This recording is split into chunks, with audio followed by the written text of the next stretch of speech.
క్రూరమైన రాక్షసులను సంహరించాల్సిందే, అది క్షత్రియ ధర్మం. కాని రాక్షసులైనా సరే వారు అపరాధం చేస్తేనే సంహరించాలని సీతమ్మ రాముణ్ణి కోరింది. అంటే రాక్షసుల్లో కూడా మంచివారుంటారని ఆమె ఉద్దేశం.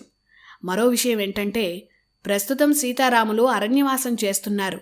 అంటే క్షాత్రం వదిలి సన్యాస జీవితం గడపాలన్నది ఉద్దేశం.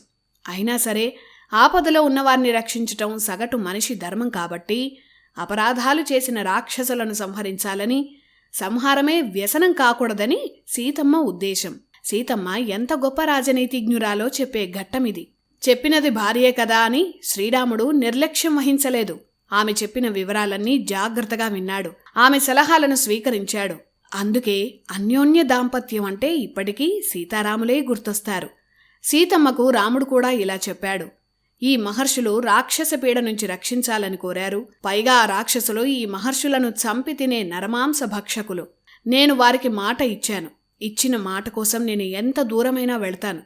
ఆ విషయంలో వెనకడుగు వేసేది లేదు కనుక వీరిని హింసించే దుష్టులైన రాక్షసులను సంహరిస్తానని సీతమ్మకు చెప్పి రామలక్ష్మణులు ధనుర్బాణాలతో మహర్షులతో అరణ్యంలోకి వెళ్లారు.